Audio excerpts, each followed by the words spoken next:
last week. Hello, welcome to Radio Bravery Live. I'm gonna bring you in with one of my favorite clips here when people laughed at the idea of Trump actually being elected president. This is a beautiful compilation that I love to just watch every now and again to remind myself that we are winning.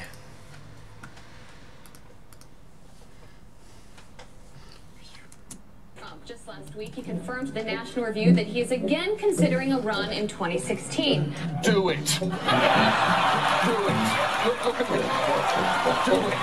I will personally write you a campaign check now on behalf of this country, which does not want you to be president, but which badly wants you to run. Donald Trump has been saying that he will run for president as a Republican, which is surprising since I just assumed he was running as a joke.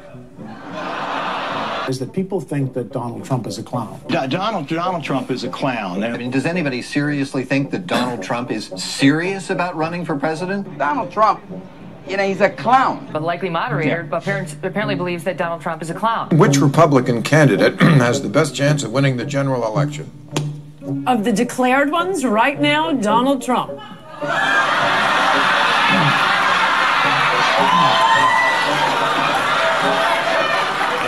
President Obama will go down as perhaps the worst president in the history of the United States! Exclamation point at real Donald Trump. Well, that's a fact. Real Donald Trump. At least I will go down as a president. Really, Abomination. Really, Barry. Basically, this is the beginning of the end for Trump. The beginning of the end. Beginning of the end? This is probably starting of the beginning of the end for Donald Trump. Donald, you're not going to be able to insult your way to the presidency. The strongest person usually isn't the loudest one in the room. So right now we have Hillary's about a 75 or an 80% favorite. We have different versions of the forecast you can look at. The poll has Hillary Clinton up by double digits nationally, 12 points, 50 to 38, four-way race. Clinton leading in Florida, Clinton leading in North Carolina, Clinton leading in Ohio, Clinton leading in Nevada. I could go on and on and on. I continue to believe Mr. Trump will not be president. And so, right now, Mr. Trump, to answer your call for political honesty, I just want to say, you're not going to be president, all right? It's been fun.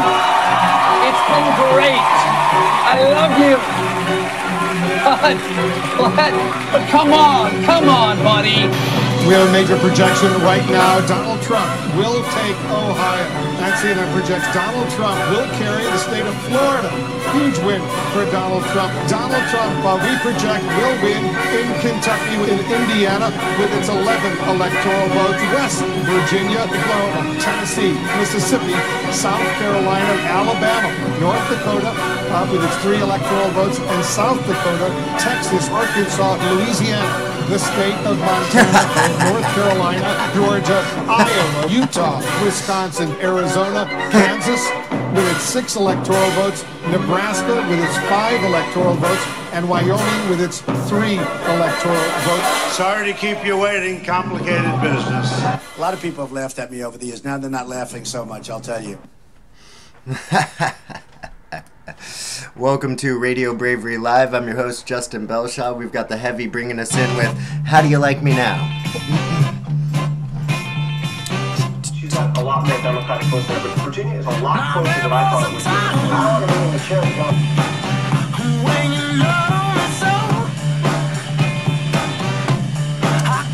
It is Monday, December 18th, 2017, and we are in the middle of the quickening. News is just on fire worldwide.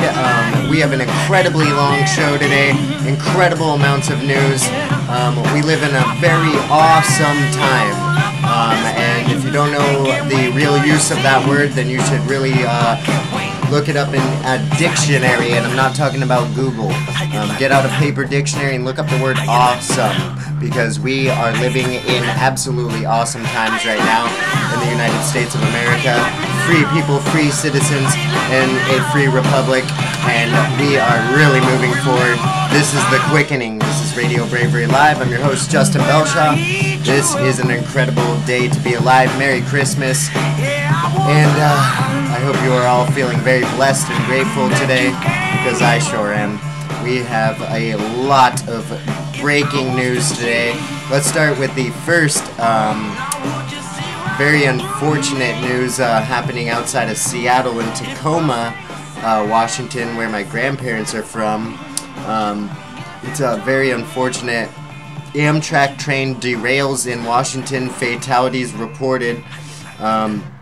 This is outside of Tacoma, I believe. An Amtrak train is derailed on an overpass in Washington State, with at least 2 train cars falling onto the highway I-5 below. Authorities say multiple fatalities and injuries have been reported, and at this time, all southbound lanes of traffic remain blocked on Interstate 5. This is so sad, so tragic. Let's go ahead and go to this video right now so you can see exactly what's going on. And just a little background, I don't know if you know, the train beds all across our country have not been updated for over 60 years. If you go to China and other places, they have trains that go 200 miles per hour. They can get you from point A to point B like that. But our train system, especially under Obama, Bush, and Clinton, has just been deteriorating over the last 20 years. And we have had no updates in that train system for over 60 years. So those same train cars, they used to be able to fly at over 100 miles per hour. Now can barely go over 40, 50 miles per hour, or stuff like this happens, and it's so sad, so unfortunate. But I am not riding on an Amtrak anytime soon. That is for damn sure. So let's go and check out this video right here. It's so sad. Here is Amtrak derails in Washington, and fatalities have been reported. 2 cars you see dangling here on the north side of it. Wow, folks, that is It looks so to me as though there incredible. could be oh my God. 2 cars down on the ground, but I just can't see Dupont, closely. Washington. There are two my cars goodness. and a semi. Wow. Okay. Yep. No problem. Two railroad cars. Yep. You see 2. Wow, it hit a semi right there. there. Are 2 railroad cars on the south side, As you can and see, then we the have train is the cars literally you see on here a semi-truck. on the north side, the one 2 of the dangling, cars the one are that's off still of the kind track. of on the tracks with another Wow. car alongside of it. So, this is so we don't have an tragic. exact count. It appears that we have 3 down on the ground, but it's not clear because we can't see what's on the other side of that overpass.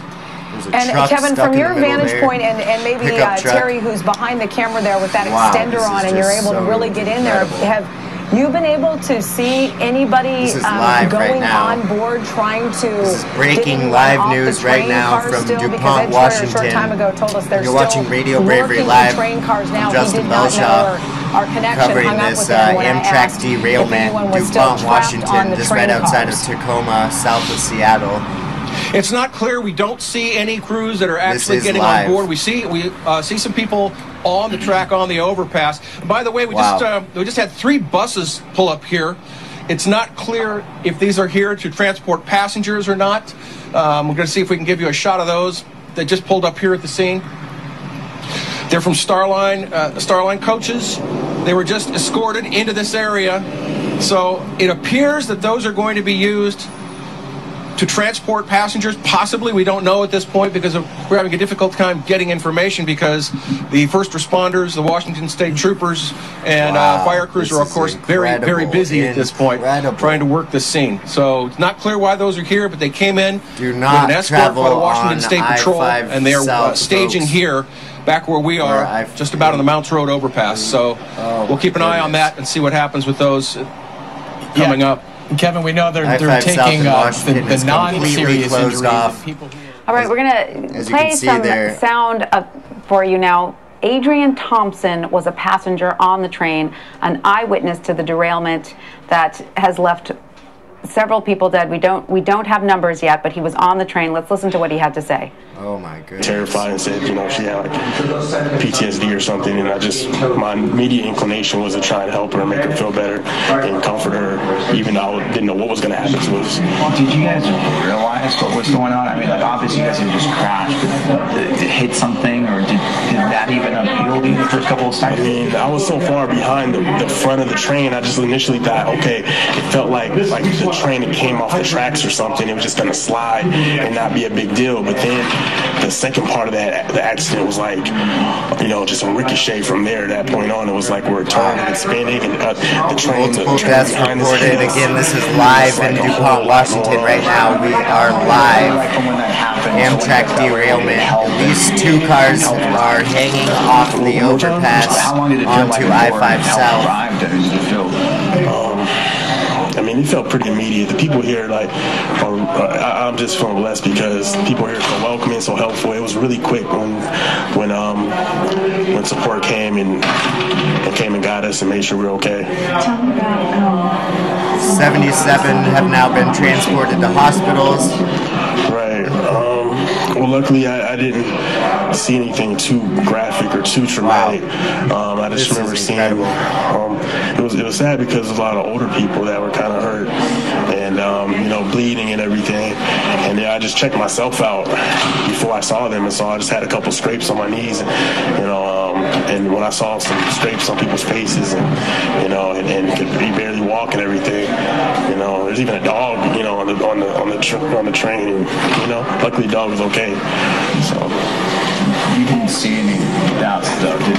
You didn't see any deaths? No, I didn't. Luckily, I don't know what I would have done if I did. I saw something that was close to it, but, you know, my guy was pretty scraped up pretty bad. You know, I offered him a water and everything, but I was like, okay, I don't know how much the water's going to help. So unfortunate. But, very tragic events happening going on right now live in Washington. Funny thing, yeah, my sister. Man, our thoughts and prayers will go out to those folks and their families and the victims. Oh my gosh, this is so sad. I'm so sorry to hear this. Oh, it almost brings me to tears. Oh, okay. So sorry. Oh, wow. I feel so bad. It's so unfortunate for those families. Alright. But let's go and jump forward to some other news. We're going to keep those people in our thoughts and prayers. Alright. Sorry, I got to pull myself together. Oh, man. Oh, it's so scary. I feel so sad for those people, especially in this holiday time. Oh, man, those poor Americans. Oh, okay. Yeah, just anybody who has any family up there, you know, please give them a call. Make sure everyone's all right. And anybody who can go, you know, lend a hand, help any way you can. I'm down here in Portland, and I've got to work earlier tonight, so I don't have the ability to do that. But anybody in that area, you know, who is able to help out with the tragic situation there, I'm sure give them a call, and I'm sure people need help, especially down getting to the hospitals and things like that, helping people out of traffic. Just in this holiday time right now, in this Christmas season, help someone out. Be grateful for your ability to work and to help and give a helping hand. That is our biggest gift that we have here in America. So, you know, the strong need to help the weak. That's how our country will succeed. So I'm going to continue to keep those people in my thoughts and prayers, and we'll continue to cover that as it breaks. But that is going on live right now in Dupont, Washington, and again, just so tragic. Let's go ahead and jump forward to some other news and more tragic headlines as we follow the headlines here at Radio Bravery Live, youtube.com/RadioBravery. Fire crews take advantage of calm winds, but will always be in the ready, set, go mode. This is the Thomas Fire in Santa Barbara County. And we'll go to a video of this as it is firing up again. The fire is still going on. It was supposedly started by a homeless encampment, but this is where we are right now. Oh man, this is incredible as well. The blaze is starting to re-fire up apparently.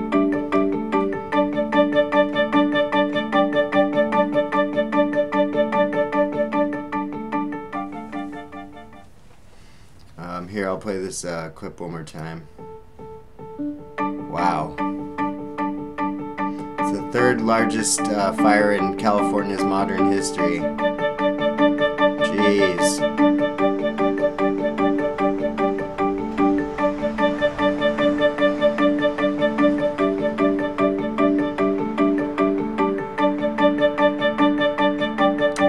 So we'll continue to cover this tragic fire. Man, look at that. Jeez, look at that boundary area. That is so huge. Ventura, Carpinteria, Montecito, Santa Barbara, Ventura County, Ojai, Santa Paula, Fillmore. All this area has been affected by the fire. Mandatory evacuations all through here. Wow, this is continuing to blaze, continuing to spread. This fire will not go out. It's so crazy the way that this fire just seems to keep fueling itself in the middle of winter. But, you know, it's only speculation there at this point. Now let's go ahead and jump to some political news. This is breaking today. Breaking news. Radio Bravery Live, YouTube.com /RadioBravery. Obama protected Hezbollah drug ring to save Iran nukes deal. This is from the New York Post, and numerous other websites are now breaking this story today. The Obama administration protected members of a notorious terror group, Hezbollah, from prosecution to save the Iran nuclear deal. Oh, yes, to save the Iran nuclear deal. Not that he was arming ISIS and Al-Qaeda and Syrian rebel groups and, you know, just protecting Hezbollah just because he's an absolute piece of garbage and the worst president we've ever had in our history of our country. A team at the Drug Enforcement Administration had been working for almost a decade to bring down the Lebanon-based militant organization's sophisticated $1 billion a year drug ring, which it found was smuggling cocaine into the U.S. and laundering the profits by buying used cars stateside and shipping them to Africa for resale, Politico reports. And Politico is totally trying to whitewash this to cover up for the traitor, treasonous Barack Obama, who should be in prison because he's the biggest traitor we've ever had for our country. But yeah, Obama was protecting the drug cartel Hezbollah and allowing cocaine to come into the air. $1 billion a year drug ring. Yep, Obama protected them, and it's now coming out. And is he going to go to prison? Let's see. We'll find out.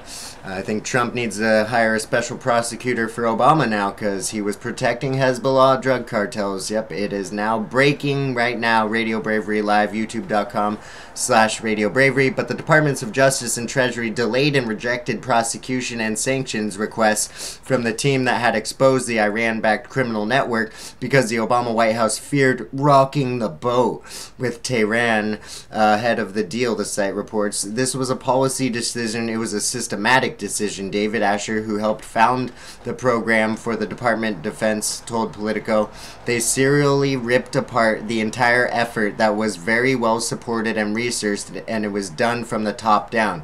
Do you hear that? They serially ripped apart the prosecution and the case against Hezbollah, the drug cartel, until it was entirely well supported. The case was entirely very well supported and resourced. This is coming from the Defense Department, and it was done from the top down, from Obama himself. The task force named Project Cassandra worked for 8 years out of top secret facility in Virginia with help from 30 American and foreign secret agencies, unraveling the global crime syndicate that was funding Hezbollah's jihadi operations, the site reports.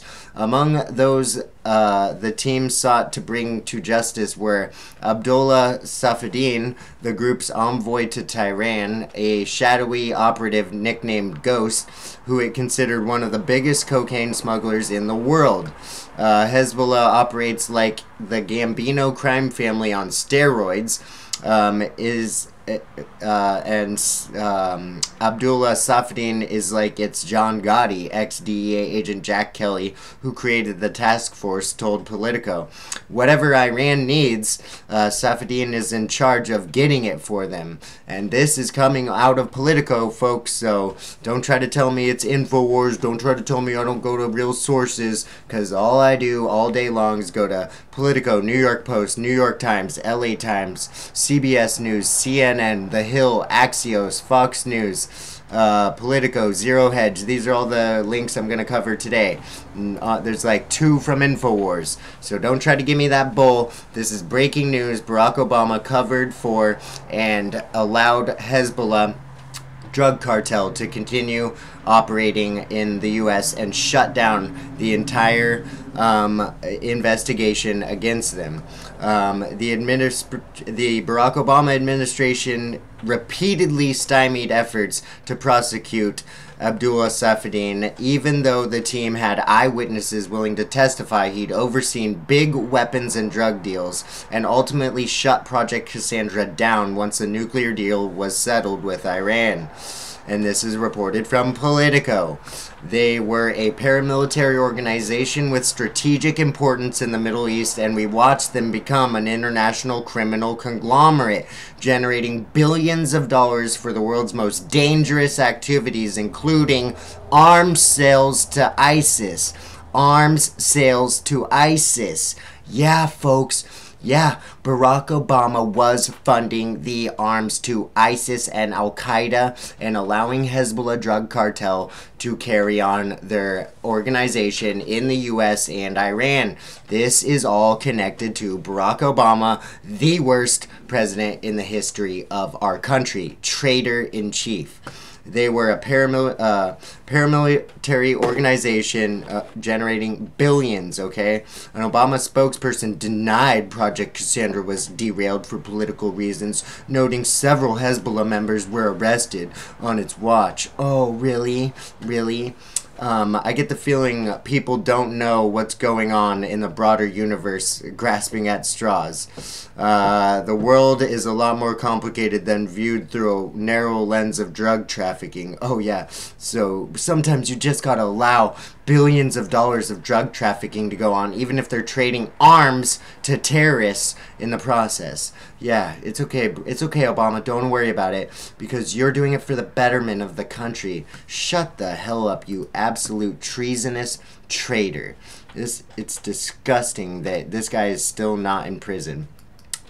Now, let's go ahead and jump to this next article from CNN.com, the progenitor of fake news.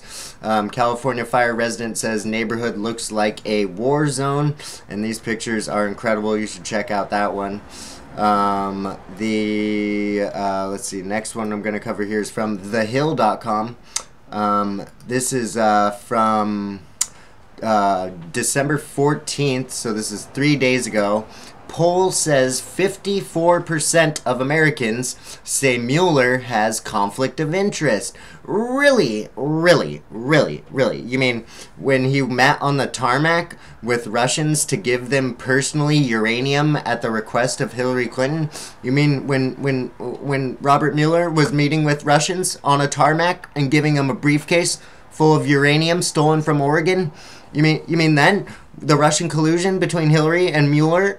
Really? Really? You think there was a conflict of interest? Yeah, 54% of Americans now believe that Mueller has a conflict of interest. Yeah, that's because he was being paid by the Russians. So was Hillary Clinton. So was John Podesta. So were numerous Democratic Party members, and they were all meeting with him over and over and over and over and over and over and over and over and over again. And Trump never met with the Russians. No. No one in the Trump administration was meeting with Russians. There's no collusion between the Trump administration, but we have Robert Mueller meeting on a tarmac giving uranium to Russians, and you have Hillary Clinton ordering him to, and now 54% of Americans are waking up, and 54% of Americans say Robert Mueller has conflict of interest. Wow. Wow. Yeah, that's because he does, and he needs to go to prison. Now let's jump to this next headline. Trump, my people are very upset about Mueller obtaining emails.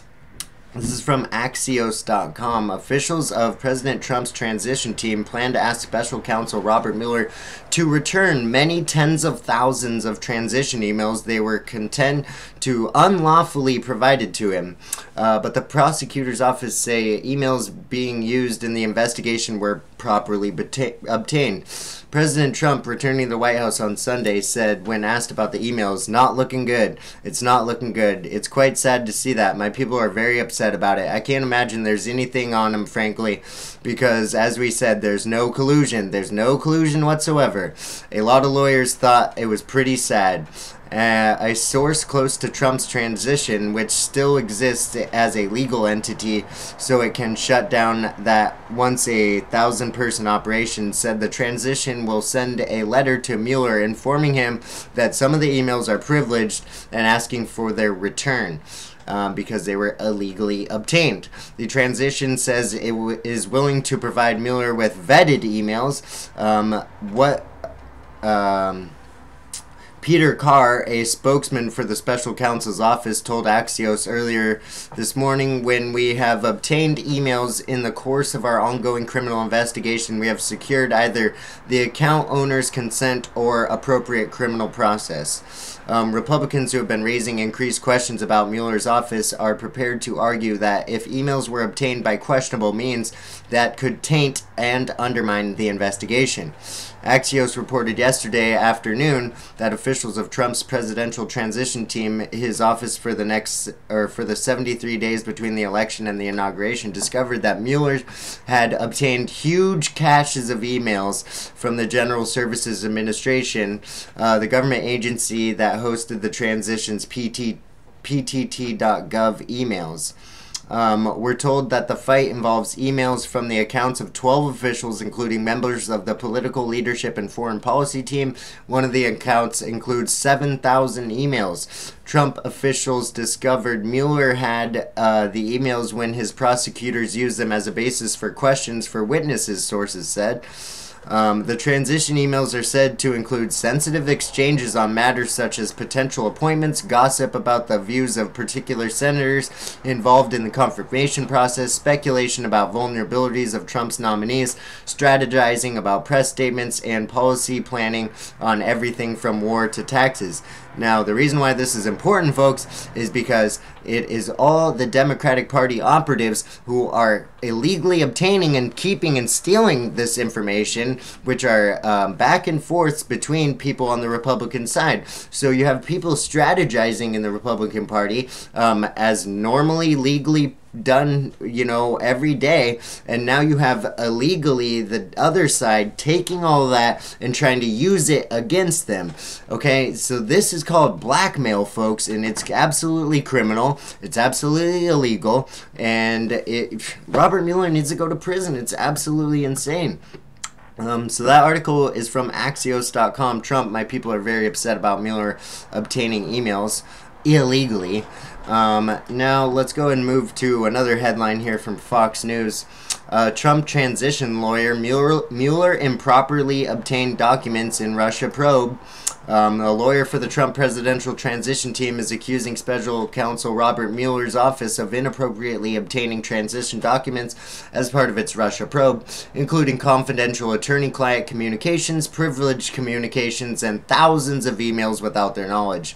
In a letter obtained by Fox News and sent to the House and Senate committees on Saturday, the transition team's attorney alleges unlawful conduct by the Career Staff and General Services Administration in handing over transition documents to the special counsel's office. Corey Langhofer, the counsel for Trump for America, argues that GSA did not own or control the records in question, and the release of documents could be a violation of the Fourth Amendment, which protects against unreasonable searches and seizures. Langhofer wrote in Saturday's letter that the GSA handed over tens of thousands of emails to Mueller's probe without any notice to the transition.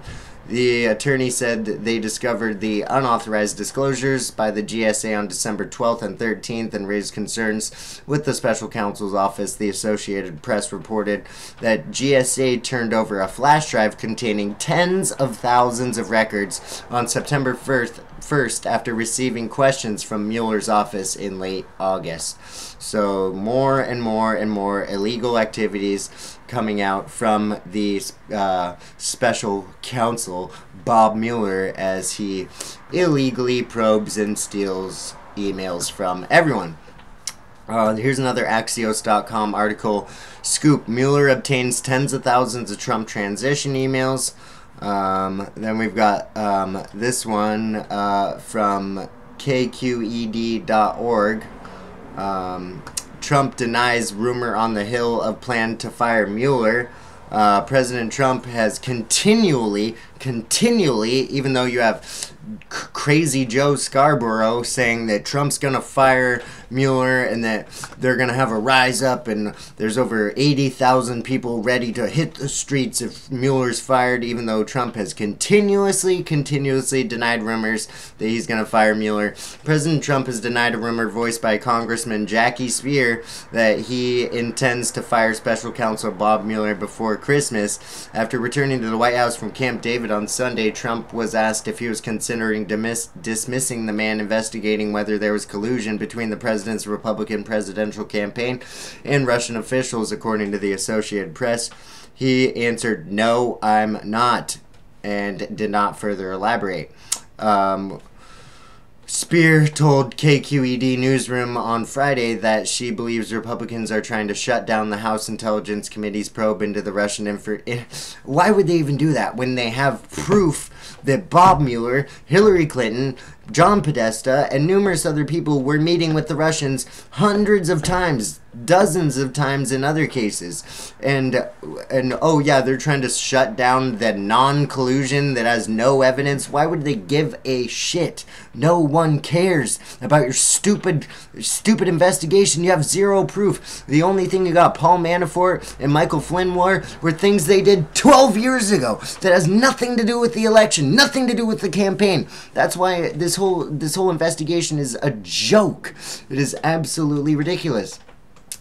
I believe the president wants all of this shutdown, Speier said when asked if she believed House Republicans were bowing to pressure from the White House. Quote, "The rumor on the Hill when it left yesterday is that the president is going to make a significant speech at the end of the week. And on December 22nd, when we're out of D.C., he's going to fire Robert Mueller." Oh, no. Yeah, you have zero proof of that. You haven't heard that from anybody. You're pulling it out of your rear end, and you are absolutely pathetic because you are losing.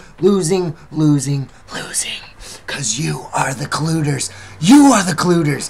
The Democratic, disgusting, alternative, radical left. You are the colluders, and we all know it, and you're going to prison. We're draining the swamp. It is, it's time. It's time. Let's move forward to Politico.com. GOP lawmaker. Top FBI officials will be subpoenaed. Ooh, yes, they will. Yes, they will. That's Jim Jordan, my hero, my new hero, Jim Jordan. Oh, I love that guy. Oh, he is so great. Representative from Ohio. Oh, Jim Jordan. He is going to drain that swamp, baby.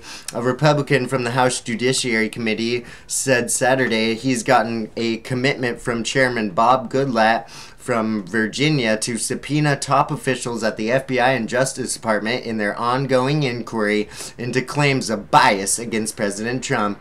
Republicans have zeroed in on FBI Director Andrew McCabe, top counterintelligence official Peter Strzokov, FBI Attorney Lisa Page, and former Associate Deputy Attorney General Bruce Orr and his wife Nellie Orr, who reportedly worked for Fusion GPS with the firm that compiled the opposition research called the PP dossier. Chairman Goodlatte has told us he is going to subpoena those individuals, said Jim Jordan in an appearance on Fox News Justice with Judge Jeanine. Goodlatte's office declined to comment earlier this week when asked if he was considering issuing subpoenas about those agents. Republicans have focused on Peter Strzok with great intensity in the recent days after the Justice Department released a series of text messages he sent to Page in 2016 that showed hostility toward Trump. Oh yeah, it's all unraveling for you. Then we have this article from Zero Hedge before I jump to that clip from Jim Jordan just annihilating the FBI Director Wray. Ex-FBI Assistant Director Strzok fabricated information and belongs in Leavenworth. Quote, this is James Kallstrom said this. Former FBI Director James Kallstrom called disgraced FBI agent Peter Strzok a total moron who belongs in Leavenworth Federal Prison during a TV appearance on Saturday. Wow. Wow. That is some harsh words right there. Kallstrom, a former Marine captain and Vietnam veteran, told FBN host Liz McDonald that if an FBI agent wanted to stop someone from becoming president, I think he can do that if he tried to, adding he can fabricate things, he can make stuff up, he can lie, he can be a total moron. You know, he belongs in Leavenworth, this guy, in my personal view. That's what former FBI Director James Kallstrom said about Peter Strzok, the guy who basically we pretty much we haven't confirmed it yet, but we can pretty much guess he's the guy who brought the P dossier to the FISA court, and that's showing collusion between the FBI and the FISA court to obstruct the presidential election. That is absolutely election tampering, absolutely illegal, and in my opinion treason, because you are going against the will of the U.S. people, the American people. Now let's go to this beautiful, beautiful clip of Jim Jordan just annihilating the FBI director. Almost $800 as he's questioned here.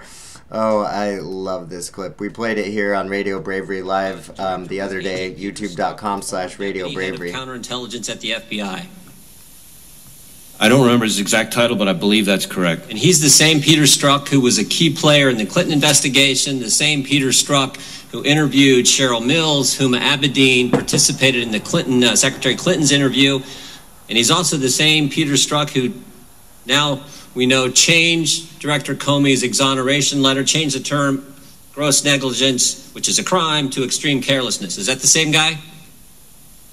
Well, Congressman, I don't know every step that the individual you mentioned was involved in, but certainly I know that he was heavily involved in the Clinton email investigation. Thank you. And is this the same Peter Strzok who helped, was a key player in the Russian investigation, and the same Peter Strzok who was put on Mueller's team, Special Counsel Bob Mueller's team? I certainly know that he was working on the special counsel's investigation. Whether or not he would be characterized as a key player on that investigation, that's really not for me to say. And the same Peter Strzok that we learned this past weekend was removed from the special counsel team because he exchanged text messages with a colleague at the FBI that displayed a pro-Clinton bias. Is that accurate? Yes. Talk about the same guy. Okay. Yes. Well, here's what I'm not getting. Peter Strzok is selected to be on Mueller's team after all this history, put on Mueller's team, and then he's removed for some pro-Clinton text messages. I mean, there are all kinds of people on Mueller's team who are pro-Clinton. There's been all kinds of stories. PolitiFact reported 96% of the top lawyers' contributions went to Clinton or Obama. But Peter Strzok, the guy who ran the Clinton investigation, interviewed Mills, Abedin, interviewed Secretary Clinton, changed gross negligence a crime to the term extreme carelessness, who ran the Russian investigation, who interviewed Mike Flynn, gets put on Mueller's team, and then he gets kicked off for a text message that's anti-Trump. No. If he kicked everybody off Mueller's team who was anti-Trump, I don't think there'd be anybody left. So there's got to be something more here. Exactly. It can't just be some text messages that show a pro-Clinton, anti-Trump bias. There's got to be something more. And I'm trying to figure out what it is. Yeah, what but is my it? hunch is what is it? It has FBI something Director to do Wray? with the dossier. Yeah, I Director think so did. as well. Peter Strzok God, I love Jim Jordan. Produce and present the application to the FISA court to secure a warrant to spy on Americans associated with the Trump campaign. Congressman, I'm not prepared to discuss anything about a FISA process in this setting. We're not talking about what happened in the court. We're talking about what the FBI took to the court, the application. Did Peter Strzok, was he involved in taking that to the court? I'm not going to discuss in this setting anything to do with the FISA court applications. Well, let's remember a couple things, Director. And I know you know this. We've all been made aware of this in the last few weeks. Let's remember a couple things about the dossier. Yeah, let's the remember Democrat a couple National things. Committee and the Clinton campaign, which we now know were one and the same, paid the law firm, who paid Fusion GPS, who paid Christopher Steele, who then paid Russians. Mm-hmm. To put together a report that we call That's a dossier a full string of of all collective. kinds of fake news, National Enquirer garbage. And it's been reported that this dossier was all dressed up by the FBI, taken to the FISA court, and presented as a legitimate intelligence document basis for granting a warrant to spy on Americans. And I'm wondering, I'm wondering if that actually took place. It sure looks like it did. And the easiest way to clear it up is for you guys to tell us what was in that application. Yeah, why who don't you took just it there. tell us, Ray? Tell us, Director Ray. Come on. Congressman, our staffs have been having extensive interaction with both intelligence committees on our interaction with the FISA court, and I think that's the appropriate setting for those questions. Here's what I think, Director Ray. I think Peter Strzok, head of counterintelligence at the FBI, Peter Strzok, the guy who ran the Clinton investigation, did all the interviews, Peter Strzok, the guy who was running the Russian investigation at the FBI, Peter Strzok, Mr. Super Agent at the FBI, I think he's the guy who took the application to the FISA court. And if that happened, if this happened, if you had the FBI working with a campaign, the Democrats' campaign, taking opposition research, dressing it all up and turning it into an intelligence document and taking it to the FISA court so they could spy on the other campaign, if that happened, that is as wrong as it gets. And you know what? Maybe I'm wrong. You can clear it all up. Yeah, you can clear it all up for all of Come us on, here, why don't you tell us? all the Congress who wants to know, and frankly, all of America who wants to know. You can clear it all up by release. We sent you a letter 2 days ago. Just release the application. Tell us what was in it. Yeah. Tell us if I'm wrong. But I don't think I am. Why don't you just clear it up? I think that's exactly what happened. And if it did, it is as wrong as it can be. And people who did that need to be held accountable. Yes, they do. They need to go to jail. Congressman, we will not hesitate to hold people accountable after there has been an approach. So that is my new hero, Jim Jordan, representative from Ohio, grilling the current FBI director, Ray. And he's just telling us, if this isn't true, all you got to do is tell us. All you got to do is give us the information. Just tell us about Peter Strzok. Come on, tell us. No, but they can't, because it's all coming out. It's all coming out. We're coming out. Uh-oh, the DNC is gonna go to jail. Uh-oh. Yep. Sorry, Hillary, you are going to prison. Ooh, I can't wait to lock her up. Lock her up, lock her up. It's gonna happen. We're gonna get a special prosecutor and we're gonna lock her up. Now let's go ahead and jump to some other news here, because it does get tiring talking about the fake collusion between Trump and the real collusion between the DNC. But let's move to some positive news. How about this? CNBC.com reports today, economic opposition soars, boosting Trump's approval rating. CNBC survey. The CNBC All-American Survey, or Economic Survey, polled 800 adults across the nation. For the first time in 11 years, more than half of the respondents to the survey rated the economy good or excellent. 41% expect the economy to improve in the next year, near a record. 42% of the job Trump is doing as president, up to 4 points from the September survey, while 49% disapprove, down 3 points. So Trump's approval rating is going up every single day. And then we have this one from CNBC.com. Dow rises 5,000 points in a year for the first time ever. More records, more records, more records, more records. Breaking records, breaking records, breaking records. What's Trump done? What's Trump done, you guys? What is he even doing? What's he even doing for the country? Dow rises 5,000 points in 1 year for the first time ever in its history. Ever. 17-year unemployment low. 4.7 Latino unemployment, lowest in the history of our country. How about that? How about that? Dow rises 5,000 points in a year for the first time ever. Ever. I don't know how many times I need to say all the things that Trump's done, but it is too incredible to even report. All the things that he has done is just, it's mind-boggling how much he has done for this country in 1 year. Dow rises 5,000 points for the first time ever in the history of the Dow. Ever.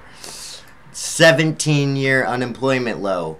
4.7% unemployment for Latinos in America. The lowest in our country's history.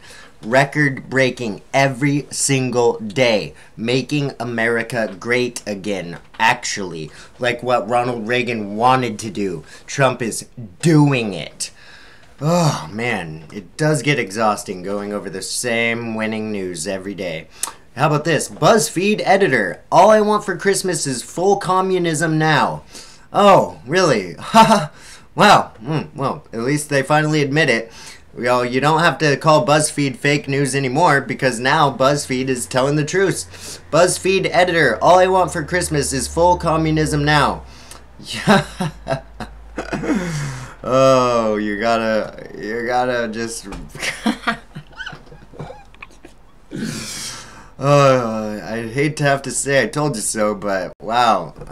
Yeah, BuzzFeed says all he wants for... BuzzFeed editor, all I want for Christmas is communism now. Okay, well, you're not gonna get it. Not in this country. Why don't you move to fucking Venezuela, you fucking loser? The science editor at BuzzFeed UK raised a few eyebrows last week after some curious remarks about communism. All I want for Christmas is full communism now, editor Kelly Oakes tweeted before locking down her account after it was picked up by right-wing media and the always ferocious James Wood. James Wood is just killing it, dude. James Woods, he's always on watch, man. That guy is awesome. James Woods retweeted hashtag BuzzFeed editor. Enough said.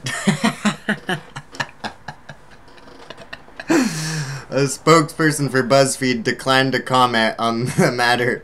Oakes, who does not report to the website's US-based science desk, did not immediately respond to a request for comment.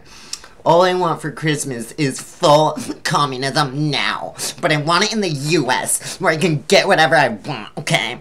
I want to get whatever I want. I don't want to go to Venezuela, where they eat all their cats and dogs and all the animals out of the zoo, and they confiscate all the bakers' bread and food, and the government takes over and runs everything, and there's over 1 million people have fled from communist, socialist Venezuela. Over 1 million people have fled from Venezuela. Why don't you fucking move there, you traitorous trash, Kelly Oakes.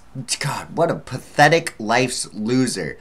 All I want for Christmas is full communism now. Well, too fucking bad. Let's go to this next article from ZeroHedge.com. One of the best, most just prestigious news websites around. They are almost never wrong. Canadian billionaire wife found dead in suspicious suicide. The billionaire founder of Canadian generic drug Apotex, Barry Sherman, and his wife Honey were found dead in their Toronto home on Friday under what police described as suspicious circumstances. Police said they were investigating the mysterious deaths after responding to a midday medical call at the Shermans' home in an affluent section of northeast Toronto. 2 bodies covered in blankets were removed from the home and loaded into an unmarked van on Friday evening. Goes on to say, let me see here. The circumstances of their death appear suspicious, and we're treating it that way, said Constable David Hopkinson. Homicide detectives later told reporters gathered outside the home that there were no signs of forced entry and no suspects after being sought after the moment.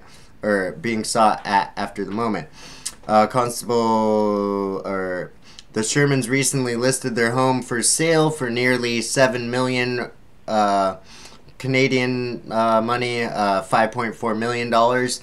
Real estate agent discovered their bodies in the basement while preparing for an open house. Their neighbors, who according to Reuters include business associates of some of Canada's most powerful politicians, said they were saddened by their deaths.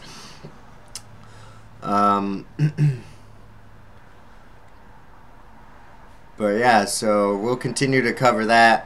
There's another article on Zero Hedge saying how children of the Canadian billionaires' families decry their murder-suicide rumors, say they would never commit suicide, and are asking for an open investigation.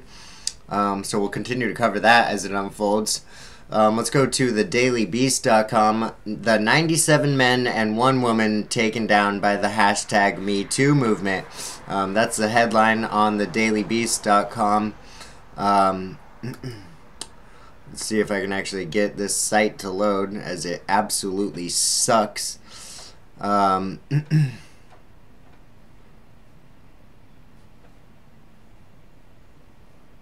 on.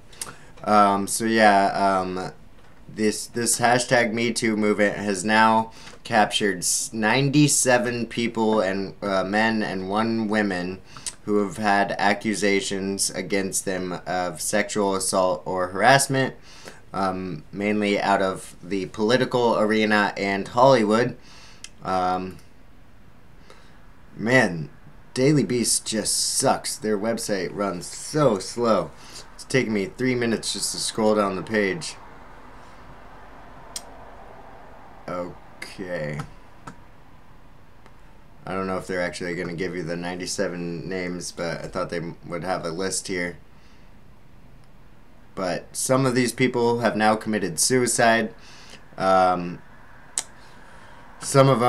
of them have lost their jobs. A lot of them, almost all of them, are probably true.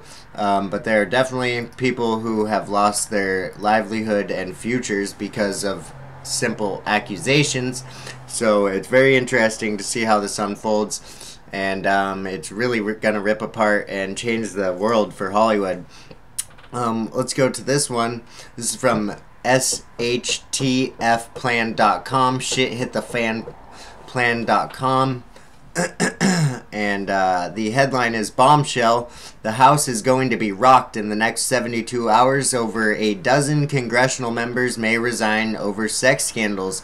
This is from Max Slavo yesterday, December 16th, at shtfplan.com. Another great news website. Max Slavo is a very good journalist as well, an investigative reporter. What started as an attack on then-candidate Donald J. Trump leading into the 2016 presidential election appears to have been flipped completely on its head, as scores of media, music, movie, and political resignations over sex scandals have left shockwaves across the country. Not a week has gone by without some high-ranking member of the star-studded elite getting taken down by what overtly looks like a viral movement under the hashtag #MeToo. It's no secret that back in the 1990s, President Bill Clinton signed into law a bill that would shield sexually deviant congressional members from being revealed to the public. Yes, he did, folks. The rapist-in-chief, Bill Clinton, in 1995, which I remind you was right at the time Bill Clinton was playing with stinky cigars in the Oval Office, Congress decided to pass a law which was properly called Congressional Protection for Sexual Assault Act of 1995. Of course, it's not really entitled that. It's allegedly called the Congressional Accountability Act of 1995. This law was debated and passed in the House 429-0. It then went to the Senate and passed by a unanimous vote and was signed by then President Bill Clinton. You got it. Not one no vote between either chamber. This must have been a really good law, right? Well, for Congress, if they like to diddle their secretary in their offices, then yeah, it's a great law. And Bill Clinton really loved it. Yeah, because they get to hide their names and use taxpayer money to pay out for lawsuits against their sexual harassment. But here's Luke Rosiak. I'm not sure. This is some journalist. I'm not sure where he's out of. Or maybe it's a 4chan journalist. He says on Twitter, "Mark my words. The House is going to be rocked in the coming 72 hours. Tick-tock." Congress's human resources scandals is just getting started. I anticipate we will see the resignation of more than 12 House members over harassment and secret settlements soon. 4chan researchers weighed in.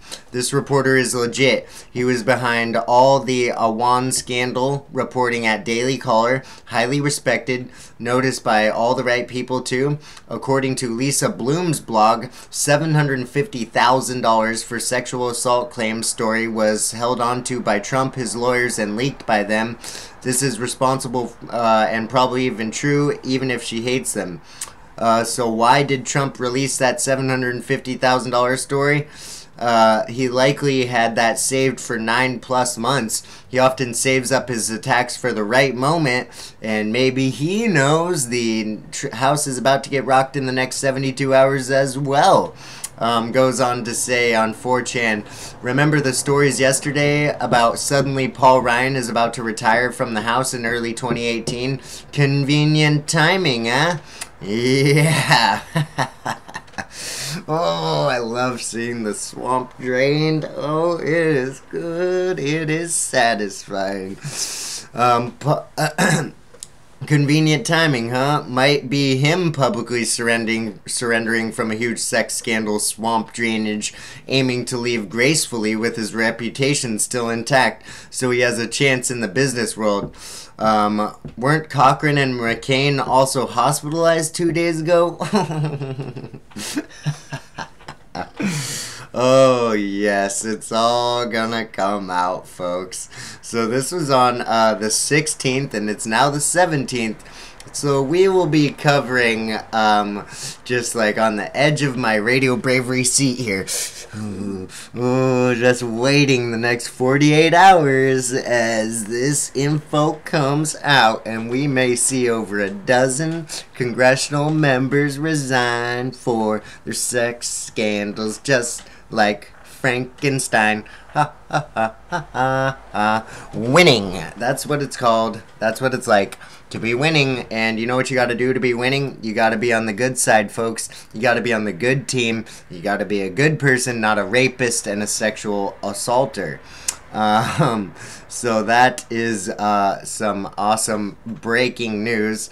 Now let's go to this one from ESPN.com. John Skipper resigns as ESPN president. George Bodenheimer takes over as acting chairman amid sexual assault allegations. Whoa, oh, sorry ESPN, failing. NFL is again for the third month in a row the least watched sports in the world. Here's Yahoo.com. U.S. judge steps down after accusations of sexual misconduct. This is Judge Alex Kaczynski, Ninth Circuit. Oh, really? What is the trying to think. What is the I'm trying to remember the Ninth Circuit nickname. There's a nickname for the Ninth Circuit Court. What is it? I'm trying to remember.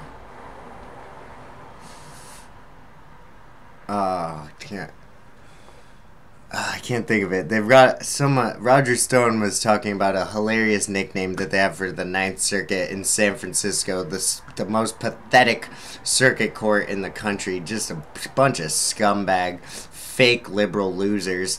And just so happens one of the judges from that court, sexual assaulter. Oh, totally shocked. Just shocked. So love to see this piece of garbage go down more and more, draining the swamp, draining the swamp. It is really fun when you drain the swamp of losers, life's losers. Let's move to this one, Mediaite.com. SNL shows Trump decorating Christmas tree with faces of political losers. Really? That's really funny because I thought there's 97 people, 95% of them Democrats that were resigning and being sexual harassment allegations.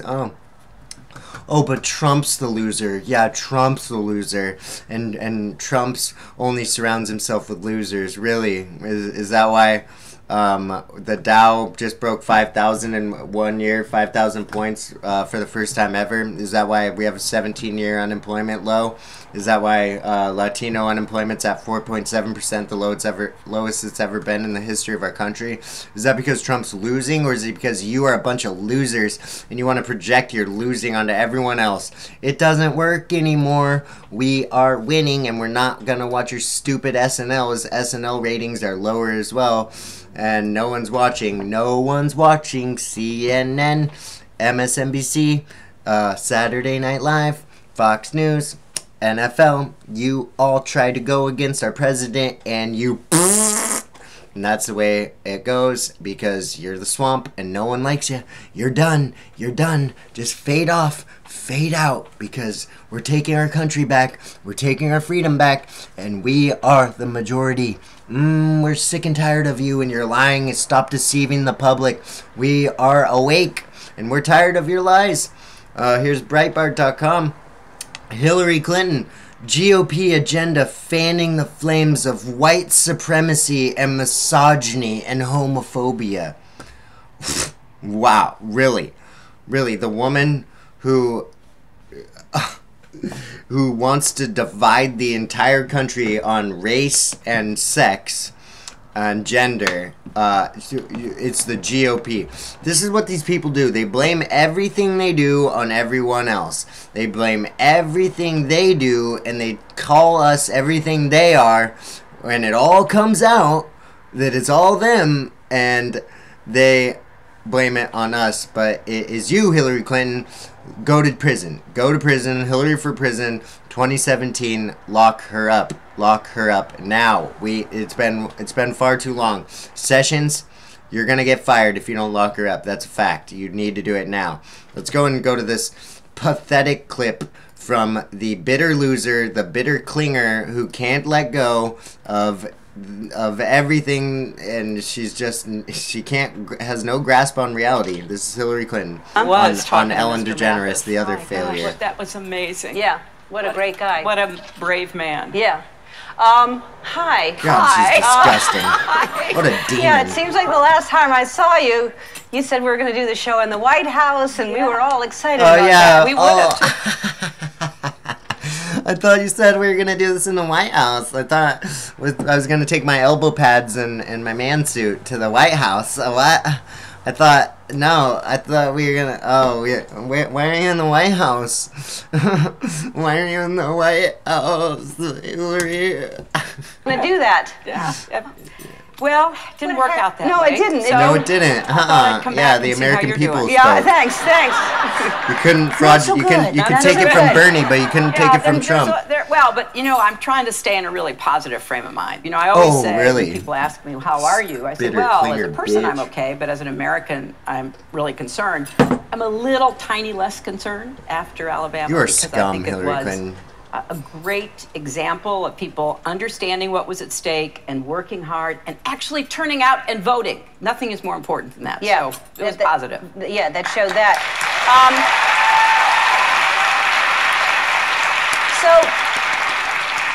So let's. I mean, you talk about it in your book, but let's talk about. So you were here 3 weeks before the election. Yes. You were confident. I was. I was confident. A lot of people were confident.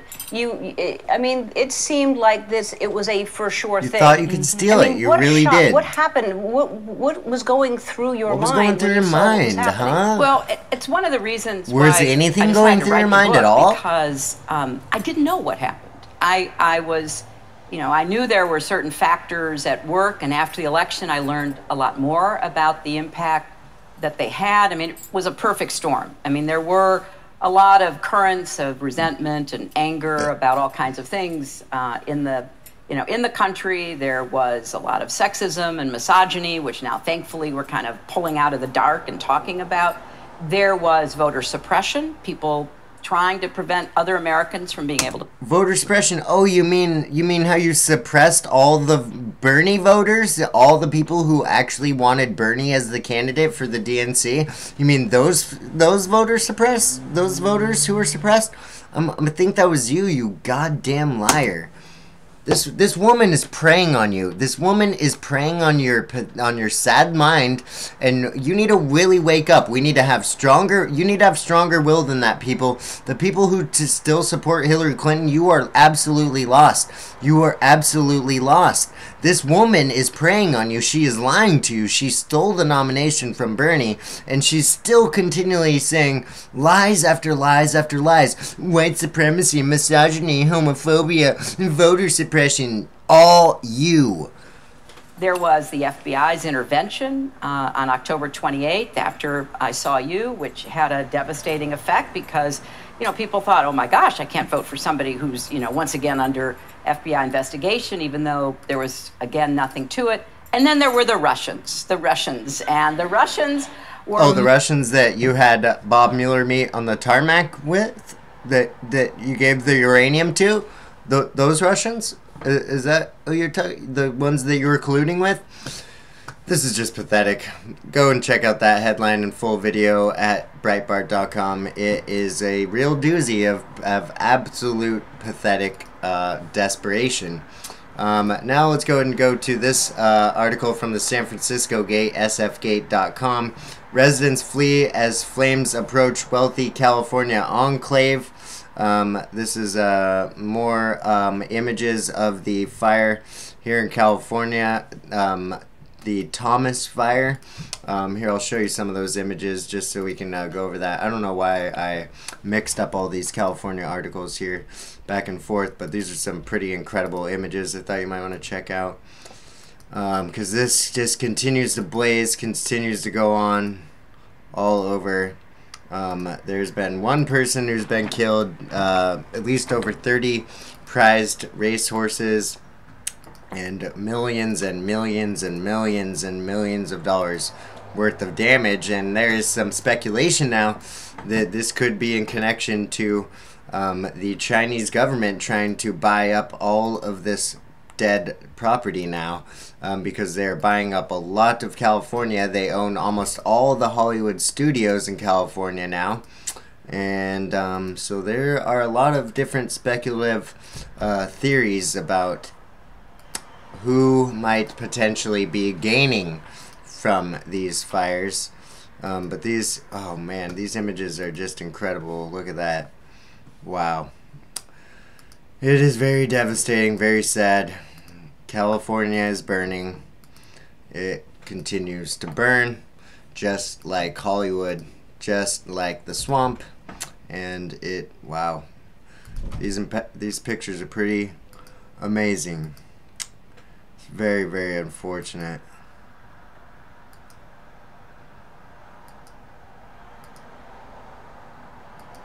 Jeez. So yeah, we'll continue to cover that as it develops there in California and Ventura and the Santa Barbara area.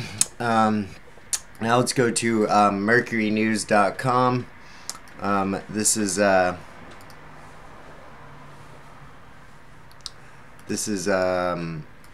mercurynews.com. Hawaii is preparing for a North Korean nuclear attack. Should the Bay Area follow suit? That is a headline where you can see about how Hawaii is now preparing for a North Korean nuclear attack, as pictures have unearthed that North Korea may have an atomic bomb and may have had it for years, and then they have been launching numerous ICBMs and other missiles, and they have another test planned for this week. Then we have this article from the Daily Beast. Atlanta airport blackout sends message to terrorists. America is unprepared for an EMP. And I've been warning about this for years. As John McAfee said, he has a plan. It would cost less than $10 million of taxpayer money to put a backup system, basically like a power surge protector, on our 3 grids, because right now the way that our power grids work, they're all 3 connected, interconnected, and if one goes out, they all go out, and it's projected within 6 months, I believe more than half of the population of our country could die without power, and that's how dependent our country is on the government and on stores, and no one grows their own food or anything like that. So I think that we need to take another look at John McAfee's and Lou Rockwell also talks about this, preparing for an EMP and protecting our power grid. It wouldn't take much, $10 million, and that's not a lot of money, folks. But this Atlanta airport blackout that happened last night for over 6 hours left thousands of people in the dark for 6 hours, trapped in airplanes and terminals. And this sends the message to terrorists: America is unprepared. And that is a very good point by the Daily Beast right there. Now let's move to this article from thesun.com, thesun.co.uk. Clickmas chaos. Amazon faces probe by watchdog over delayed Christmas gifts as customers complain they've been duped into paying premium. Customers forked out extra for the online giant's Prime service to get their deliveries before the 25th, but some say packages have taken twice as long as the promised 2-day time slot. Amazon faces now a probe by the advertising watchdog for customers complain they were failing to have their presents delivered on time. Shoppers say they were duped. Amazon is facing a probe by the Advertising Standards Authority after consumers are complaining they're not getting their packages on time. The premium service, which costs $79 a year or 79 euros a year, promises to deliver within 2 days, but some customers claim their packages are taking twice as long as that. The Advertising Standards Authority may now launch an investigation into Amazon, according to The Telegraph. And that brings us to our next article from The Mirror, themirror.co.uk. Amazon in new workers' shame as drivers complain of harsh conditions and grueling hours. An employment tribunal has revealed allegations drivers were told they had to be available to work 7 days a week and threatened with fines if they were ill. Wow, folks, this is the guy who gets taxpayer money from the U.S. and he's threatening his workers to, if they call in sick, they will be fined. Yeah, that is the garbage at Amazon and why you should not shop at Amazon. And that brings me to my third article surrounding the scumbag Jeff Bezos at Amazon. Investment Watch blog. Zuckerberg, Bezos take taxpayer money and are exempt from most taxes. Wow. Shocker. This is again from investmentwatchblog.com. Goes on to say, Alex Jones breaks down how the big tech companies are new royalty. Amazon's Jeff Bezos, Facebook's Mark Zuckerberg, and Google's Eric Schmidt all receive special tax exempt status. And don't even pay taxes, but they get millions of dollars in taxpayer money. So we pay taxes, and we give our money to Mark Zuckerberg and Jeff Bezos and Eric Schmidt, but they don't pay any taxes back to the people, back to our country at all. These are leeches, these are scum, and they are anti-American, and I am absolutely sick of people like this. This is Tech elites feeding off of hard-working Americans, leeching off of the real American. And let's go to this clip now from Alex Jones on Infowars.com, the leader in tomorrow's news today. Here is that clip from Alex Jones. Bezos, worth $100 billion himself, sitting on top of $1 trillion company, who's got the laws written where he gets $1.48 for every package of taxpayer money given to him. $1.48 for every package. So he can leverage out even the Chinese slave factories and leverage out even Walmart, even the other big fat parasites. Now he spends hundreds of millions of dollars a year, it's chump change, to create division, sexual division, cultural division, to fund Black Lives Matter. And so does Google and Facebook and Twitter, and so does IBM, every stinking one of them. Not because they're liberals. Ladies and gentlemen, we are witnessing what is the end of globalism. We're witnessing the end of the Democratic Party. We're witnessing the takeover of the Republican Party. Are we about to enter some type of nirvana, a Valhalla, a utopia? Far from it. But the deep, centralized power of unelected globalist combines seeking diplomatic and corporate tax exemption and immunity is burning down before our eyes. It's beyond the archaic garbage that is royalty, but at least someone in that clan, someone in that tribe, someone in that group had led peoples to success and cultural and military victory, but then it would always become decadent, corrupt, even in the better societies that forced the royal bloodlines to be at the front of the battles. As soon as royalty stopped being at the front of the battles, it became the cancer.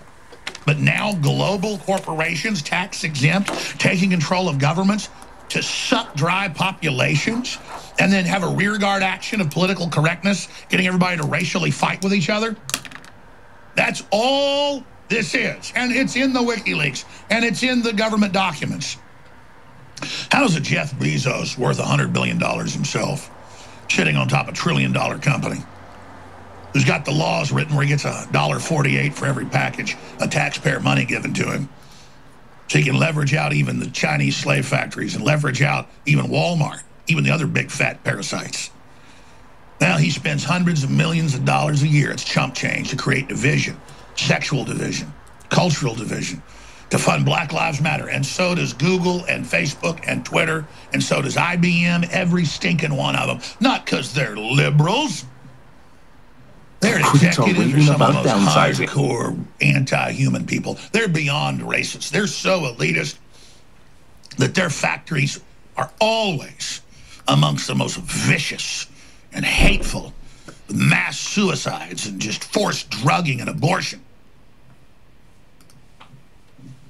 Because they want people poor and under full control. They do not want to build economies that are sustainable and successful to build families. They want a post-industrial world with a bunch of poor people. Brutal conditions in Amazon's warehouses threaten to ruin the company's image. Yeah, but that's nothing, ladies and gentlemen. It's like California. They legalized giving people HIV or hepatitis. But 20 years ago, they passed Prop 65, where the USDA and the FDA say that lead is dangerous at 1,000 times what California says it's dangerous. So that's a clip of Alex Jones talking about Bezos, Zuckerberg, and Schmidt all receive taxpayer money and are exempt from most taxes. Tech elites are feeding off hardworking Americans. You can find that article at newswars.com, Restoring the First Amendment and Rebooting America. That has been the show, Radio Bravery Live, today for Monday, December 18th, 2017, as we're now more than halfway through the last month of the year, and we are going to be here live almost every day as well, including Christmas. I'll be doing a show on Christmas as well, Christmas Eve, and special New Year's show as well. So continue to pay attention here, follow the headlines, do your own research. Knowledge is power. No pseudo-intellectuals, okay? Come on, think for yourself, do your own research. Again, please subscribe today, youtube.com/RadioBravery. I'm your host, Justin Belshaw, and we've got the Heavy taking us out one more time with How Do You Like Me Now? Thank you so much. I love you. Merry Christmas. Hope you have a very great holiday. Hope you guys stay very positive. I love you. I love you. I love you. You're great. Thank you so much for listening. youtube.com/RadioBravery. This is Radio Bravery Live. I'm your host, Justin Belshaw. See you tomorrow.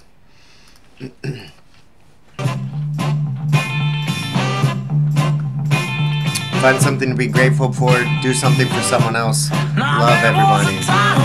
All lives matter.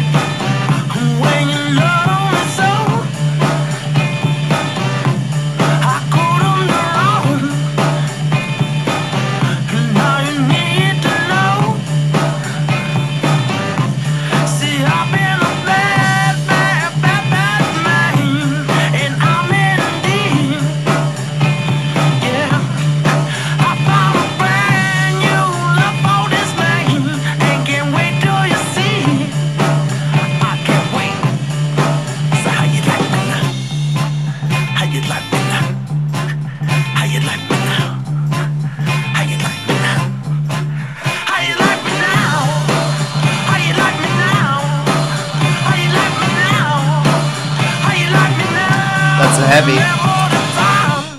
It's my new current listening. Gets me hyped, gets me feeling good, especially when I'm winning. I love you. Thank you so much. youtube.com/RadioBravery. I'm Justin Belshaw, Radio Bravery Live. Thank you.